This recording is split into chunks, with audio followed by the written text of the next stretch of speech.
ദേശാഭിമാനി ഫെബ്രുവരി 19 ബുധൻ. വാർത്തകൾ വായിക്കുന്നത് KT ബാലകൃഷ്ണൻ സനോര. പ്രധാന വാർത്തകൾ. സംസ്ഥാനത്തെ ഏറ്റവും വലിയ ഓൺലൈൻ തട്ടിപ്പ്, ബുദ്ധികേന്ദ്രവും പിടിയിലായി. അറസ്റ്റിലായത് 2 തായ്വാൻകാർ. പാതിവില തട്ടിപ്പിൽ ED പരിശോധന. ലാലി വിൻസെന്റിന്റെ അക്കൗണ്ട് മരവിപ്പിച്ചു. ലേഖനം രേഖകളുടെ അടിസ്ഥാനത്തിൽ നിലപാടിലുറച്ച് തരൂർ വിവാദം. കണക്കുകൾ പൊളിക്കാനായില്ല, തോറ്റുമടങ്ങി കോൺഗ്രസ്. സംസ്ഥാനത്ത് സമഗ്ര ഗുണമേന്മ വിദ്യാഭ്യാസ പദ്ധതി. കാര്യക്ഷമത കൂട്ടും, മൂല്യനിർണ്ണയം അടിമുടി മാറും. വാർഷിക പരീക്ഷയുടെ ഉത്തരക്കടലാസ് വിദ്യാർത്ഥികൾക്ക് നൽകും. ന്യൂഡൽഹി റെയിൽവേ സ്റ്റേഷൻ ദുരന്തം. റെയിൽവേയെ തള്ളി RPF. പുതിയ മുഖ്യ തെരഞ്ഞെടുപ്പ് കമ്മീഷണർ അമിത്ഷായുടെ വിശ്വസ്തൻ. രഞ്ജി ട്രോഫി. അസ്ഹറിന് സെഞ്ചുറി. കോട്ടകെട്ടി കേരളം. വാർത്തകൾ വിശദമായി.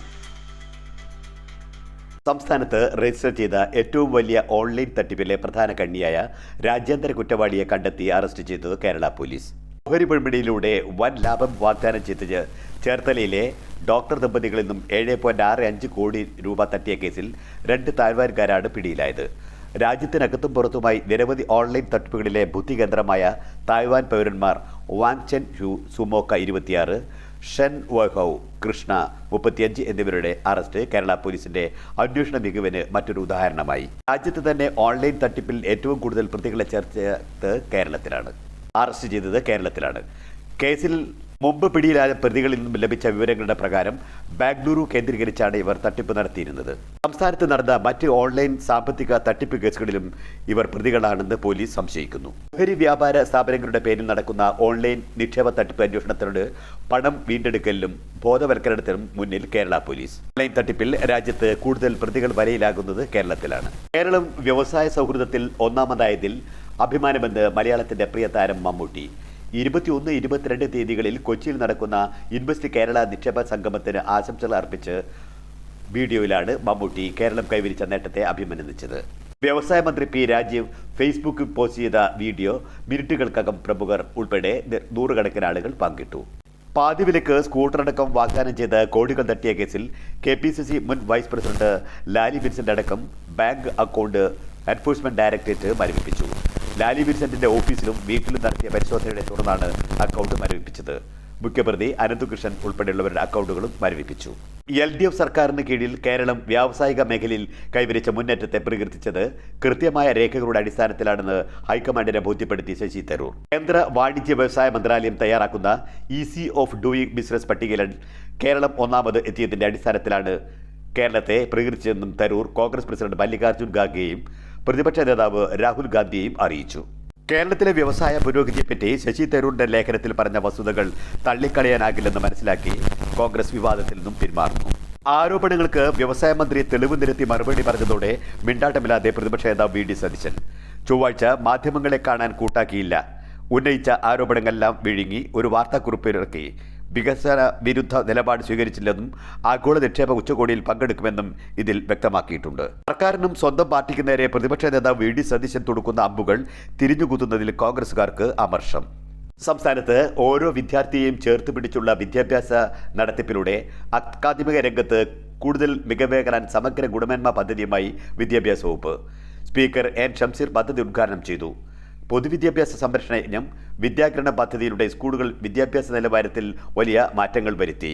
അധ്യാപകർ പുതിയ സാങ്കേതിക വിദ്യ പഠിക്കുകയും ഗുണം പ്രയോജനപ്പെടുത്തുകയും ചെയ്യണമെന്ന് സ്പീക്കർ N. ഷംസീർ പറഞ്ഞു. സംസ്ഥാനത്ത് പൊതുവിദ്യാലയങ്ങളിൽ 1 മുതൽ 9 ക്ലാസുകളിലെ കുട്ടികൾക്ക് വർഷാന്ത്യ പൊതുപരീക്ഷയുടെ ഉത്തരപേപ്പർ മൂല്യനിർണ്ണയത്തിന് ശേഷം വിതരണം ചെയ്യുമെന്ന് മന്ത്രി V. ശിവൻകുട്ടി പറഞ്ഞു. ആശാപ്രവർത്തകർക്ക് നൽകാനുള്ള 2 മാസത്തെ ഓണറേറിയം കുടിശ്ശിക വിതരണം ബുധനാഴ്ച ആരംഭിക്കും. 52.85 കോടി രൂപ ഇതിനായി അനുവദിച്ചു. ആശാവർക്കർമാരുടെ ഓണറേറിയം UP-യിൽ 1500-ഉം കർണാടകത്തിൽ 5000-ഉം കേരളത്തിൽ 13,200 രൂപയുമാണ്. ഏറ്റവും ഉയർന്ന ഓണറേറിയം നൽകുന്ന സംസ്ഥാനമാണ് കേരളം. കേരളത്തെ നിക്ഷേപ സൗഹൃദ സംസ്ഥാനമാക്കണമെന്നതിലൂടെയാണ് പ്രതിപക്ഷത്തിന്റെയും നിലപാടെന്നും ഇക്കാര്യത്തിൽ സർക്കാരിന് പൂർണ്ണ പിന്തുണ നൽകുമെന്നും പ്രതിപക്ഷ നേതാവ് VD സതീശൻ കൊച്ചിയിൽ പറഞ്ഞു. പത്തനംതിട്ടയിൽ CITU പ്രവർത്തകന്റെ അരുംകൊല 8 RSSുകാർ റിമാൻഡിലായി. കസ്റ്റഡി അപേക്ഷ നൽകും. താൻ ഉപയോഗിച്ച വാൾ കണ്ടെടുത്തിട്ടുണ്ട്. ഷാജിയെ കൊലപ്പെടുത്തിയ BJP RSS ഗുണ്ടകളായ 8 പ്രതികളെയും റാന്നി 1ാം ക്ലാസ് മജിസ്ട്രേറ്റ് കോടതി 14 ദിവസത്തേക്ക് റിമാൻഡ് ചെയ്തു. ഇതിൽ ഷാജിയുടെ സംസ്കാരം ബുധനാഴ്ച പകൽ 2-ന് വീട്ടുവളപ്പിൽ നടക്കും. സമര പോരാട്ടങ്ങളുടെ വീറുറ്റ സ്മരണ തുടിക്കുന്ന മണ്ണിൽ പ്രസ്ഥാനം പിറവിയെടുത്ത ഭൂമികയിൽ 35ാമത് SFI സംസ്ഥാന സമ്മേളനത്തിന് പതാക ഉയർന്നു. മുദ്രാവാക്യങ്ങൾ അലയടിച്ച അന്തരീക്ഷത്തിൽ പൊതുസമ്മേളന നഗരിയ സീതാറാം യെച്ചൂരി കോടിയേരി ബാലകൃഷ്ണൻ നഗറിൽ സംഘടക സമിതി ചെയർമാൻ M. വിജയകുമാർ പതാക ഉയർത്തി. ചാലക്കുടിയിൽ മസ്തകത്തിൽ മുറിവേറ്റ കൊമ്പന്റെ പരിക്ക് ഗുരുതരം. മസ്തകത്തിൽ വലിയ ദ്വാരമാണ് രൂപപ്പെട്ടിരിക്കുന്നത്. വ്രണത്തിൽ നിന്നും ഈച്ചയും പുഴുവും പുറത്തുവരുന്ന അവസ്ഥ. ആനയെ ട്രാക്ക് ചെയ്ത് മയക്കു വെടിവെക്കും. ആനയെ വരുതിയിലാക്കാൻ വയനാട്ടിൽ നിന്നും എത്തിച്ച 3 കുങ്കിയാനകളുടെ ദൗത്യം സജ്ജമാണ്. ന്യൂഡൽഹി റെയിൽവേ സ്റ്റേഷനിൽ കൂട്ടമരണത്തിനിടയാക്കിയ ദുരന്തത്തിൽ റെയിൽവേ നൽകിയ വിശദീകരണത്തെ പൂർണ്ണമായി തള്ളിക്കളഞ്ഞ് പ്രൊട്ടക്ഷൻ ഫോഴ്സ് RPF. അപകടത്തിൽ 20 പേർ മരിച്ചതായും റിപ്പോർട്ട് വ്യക്തമാക്കുന്നു. 18 മരണമെന്നായിരുന്നു ഔദ്യോഗിക ഭാഷ്യം. ദുരന്തം നടന്ന ശനിയാഴ്ച വൈകിട്ട് ന്യൂഡൽഹി റെയിൽവേ സ്റ്റേഷനിലെ പ്ലാറ്റ്ഫോമുകളിൽ 3 മിനിറ്റിനുള്ളിൽ നടത്തിയ പരസ്പര വിരുദ്ധമായ 2 അനൗൺസ്മെന്റുകൾ കാരണമുണ്ടായ ഗുരുതര ആശയക്കുഴപ്പമാണ് വലിയ തിക്കും തിരക്കും ഉണ്ടായതെന്നും RPF റിപ്പോർട്ടിൽ പറയുന്നു. ദുരിത ജീവിതത്തിൽ നിന്നും രക്ഷ നേടി US പലായനം ചെയ്ത ഇന്ത്യക്കാരെ ചങ്ങലക്കിട്ട് മൃഗങ്ങളെപ്പോലെ 3 ഘട്ടങ്ങളിലായി സൈനിക വിമാനത്തിൽ എത്തിച്ചിട്ടും പ്രധാനമന്ത്രി നരേന്ദ്രമോദി കുറ്റകരമായ മൗനം തുടരുന്നു.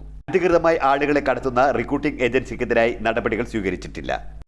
ആഭ്യന്തരമന്ത്രി അമിത്ഷായുടെ വിശ്വസനെന്ന് വിശേഷണവുമായി പുതിയ മുഖ്യ തെരഞ്ഞെടുപ്പ് കമ്മീഷണർ ജ്ഞാനേഷ് കുമാറിനുള്ളത്. തെരഞ്ഞെടുപ്പ് കമ്മീഷണറായി 2024 മാർച്ചിൽ നിയമിതനായ അദ്ദേഹം 1 വർഷം തികയും മുമ്പ് മുഖ്യ തെരഞ്ഞെടുപ്പ് കമ്മീഷണറായി. ആരാധനാലയ സംരക്ഷണ നിയമത്തിന്റെ സാധ്യത ചോദ്യം ചെയ്തിരുന്ന ഹർജികളിൽ നിലപാട് അറിയിക്കാതെ ഒളിച്ചുകളി തുടർന്നു കേന്ദ്ര സർക്കാർ. 4 വർഷത്തിലധികമായിട്ടും സുപ്രീം കോടതിയിൽ മറുപടി നൽകിയിട്ടില്ല. തമിഴ്നാട്ടിലെ തിരുവണ്ണാമലയിൽ ഡ്രോൺ വഴി കളനാശിനി തെളിച്ച് പട്ടികജാതിക്കാരുടെ കൃഷി നശിപ്പിച്ച മേൽജാതിക്കാർ അരുങ്കൂണം ഗ്രാമത്തിൽ 7 ഏക്കർ നഗരങ്ങളിലെ എള്ള്, ഉഴുന്ന് കൃഷിയാണ് ഫെബ്രുവരി 11 നശിപ്പിച്ചത്. ലോകവാർത്തകൾ. കാനഡയിലെ ടൊറാന്റോ വിമാനത്താവളത്തിൽ ലാൻഡ് ചെയ്യുന്നതിനിടെ യാത്രാ വിമാനം തലകീഴായി മറിഞ്ഞു. 19 യാത്രക്കാർക്ക് പരിക്കേറ്റു. 60-കാരനായ പുരുഷന്റെയും 40 വയസ്സുള്ള സ്ത്രീയുടെയും ഒരു കുട്ടിയുടെയും പരിക്ക് ഗുരുതരമാണ്. ഉക്രൈനിലെ യുദ്ധം അവസാനിപ്പിക്കാനുള്ള ഒത്തുതീർപ്പ് ചർച്ച നടത്താൻ പ്രസിഡന്റ് വ്ളാഡിമിർ പുടിൻ ആലോചിക്കുന്നതായി റഷ്യൻ അധികൃതർ അറിയിച്ചു. ഇരട്ട നികുതി ഒഴിവാക്കുന്നതടക്കം 2 കരാറുകൾ ഒപ്പുവെച്ച് ഇന്ത്യയും ഖത്തറും.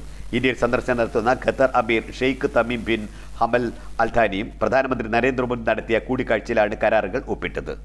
കോഴിക്കോട് ജില്ലാ വാർത്തകൾ. കേരളത്തോടുള്ള കേന്ദ്ര അവഗണനയ്ക്കെതിരായ ബഹുജന പ്രക്ഷോഭത്തിന് മുന്നോടിയായി CPM ഏരിയ കാൽനട പ്രചാരണ ജാഥകൾക്ക് ജില്ലയിൽ തുടക്കമായി. കേരള ബദലിനെ തകർക്കാനുള്ള കേന്ദ്ര നീക്കത്തിനെതിരായി ആദായനികുതി ഓഫീസിന് മുന്നിൽ കേന്ദ്ര അവഗണനയ്ക്കെതിരെ കേരളം മുദ്രാവാക്യമുയർത്തി ബഹുജന ഉപരോധം സംഘടിപ്പിക്കും. വടകര, പേരാമ്പ്ര, കുന്ദമംഗലം, കോഴിക്കോട് സൗത്ത്, കക്കോടി ഏരിയ ജാഥകളാണ് ചൊവ്വാഴ്ച ആരംഭിച്ചത്. ജനങ്ങളുടെ ചിരകാല അഭിലാഷമായിരുന്ന ഒള്ളൂർക്കടവ് പാലവും യാഥാർത്ഥ്യമായി. 25 വൈകിട്ട് 3-ന് മന്ത്രി മുഹമ്മദ് റിയാസ് പാലം നാടിന് സമർപ്പിക്കും.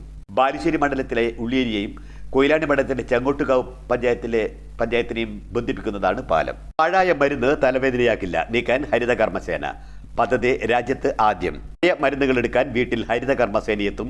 ഇവ വേർതിരിച്ച് ശാസ്ത്രീയമായി സംസ്കരിക്കുന്ന nPROUD new programme for removal of unused drugs പദ്ധതിക്ക് സംസ്ഥാനത്ത് തുടക്കമാവുന്നു. പരീക്ഷണാടിസ്ഥാനത്തിൽ കോഴിക്കോട് കോർപ്പറേഷൻ, ഉള്ളിയേരി പഞ്ചായത്ത് എന്നിവിടങ്ങളാണ് ആരംഭിക്കുന്നത്. ഉദ്ഘാടനം 22-ന് നടക്കും. Uralungal labour contract cooperative society hitech പാരിസ്ഥിതിക സൗഹൃദ കെട്ടിട നിർമ്മാണ സംരംഭമായ യു-സ്ഫിയർ ആരംഭിച്ചു. 5 വർഷത്തിനുള്ളിൽ 2000 കോടിയുടെ നിർമ്മാണ പ്രവർത്തനങ്ങളും 1000 പുതിയ തൊഴിലവസരങ്ങളുമാണ് സൊസൈറ്റി ലക്ഷ്യമിടുന്നത്. പ്രശസ്ത നെയ്ത്ത് കലാകാരനും ബേപ്പൂർ നടുവട്ടം തസറ നെയ്ത്ത് കേന്ദ്രം സ്ഥാപകനുമായ വടക്കേനിയടുത്ത് V. വാസുദേവൻ അന്തരിച്ചു. കുറ്റ്യാടി ജലസേചന പദ്ധതിയുടെ വലതുകര പ്രധാന കനാൽ ബുധനാഴ്ച തുറക്കും. വടകര താലൂക്കുകളിലേക്ക് വെള്ളം കിട്ടുന്ന 34.27 കിലോമീറ്റർ ദൈർഘ്യമുള്ള കനാലാണ് രാവിലെ 9-ന് തുറക്കുക. കോഴിക്കോട് കൊയിലാണ്ടി താലൂക്കുകളിലെ വെള്ളമെത്തുന്ന 4.22 കിലോമീറ്റർ നീളമുള്ള ഇടതുകര പ്രധാന കനാൽ 21-ന് തുറക്കും. കളിക്കളം വാർത്തകൾ. ഗുജറാത്തിനെതിരായ രഞ്ജി ട്രോഫി ക്രിക്കറ്റ് സെമിയിൽ കേരളം ശക്തമായ നിലയിൽ 2ാം ദിവസം കളി നിർത്തുമ്പോൾ 7 വിക്കറ്റ് നഷ്ടത്തിൽ 418 റൺ എടുത്തു. സെഞ്ചുറിയുമായി പുറത്താകാൻ നിൽക്കുന്ന മുഹമ്മദ് അസറുദ്ദീനും 149, അർദ്ധ സെഞ്ചുറി നേടിയ സൽമാൻ നിസാറുമാണ് അടിത്തറയിട്ടത്. ക്യാപ്റ്റൻ സച്ചിൻ ബോബി 60 റൺ എടുത്ത് 2ാം തവണ സെമിയിലെത്തിയ കേരളം ചരിത്രത്തിലെ ആദ്യ ഫൈനലിൽ സ്വപ്നം കാണുന്നു. മികച്ച സ്കോർ നേടി 1ാം ഇന്നിംഗ്സിൽ ലീഡ് നേടാനാണ് ശ്രമം. 8 വർഷത്തെ ഇടവേളയ്ക്ക് ശേഷം ചാമ്പ്യൻസ് ട്രോഫി ഏകദിന ക്രിക്കറ്റിൽ വീണ്ടും പുതുജീവൻ. ഇന്ന് ആദ്യ മത്സരത്തിൽ ആതിഥേയരും നിലവിലെ ചാമ്പ്യന്മാരായ പാകിസ്ഥാൻ ന്യൂസിലാൻഡിനെ നേരിടും. കറാച്ചി നാഷണൽ സ്റ്റേഡിയത്തിൽ പകൽ 2:30-ക്കാണ് കളി. വനിതാ ക്രിക്കറ്റ് ലീഗിൽ മുംബൈ ഇന്ത്യൻസിന് ആദ്യ ജയം. ഗുജറാത്ത് ജയൻസിന്റെ 5 വിക്കറ്റിന് തോൽപ്പിച്ച സ്കോർ.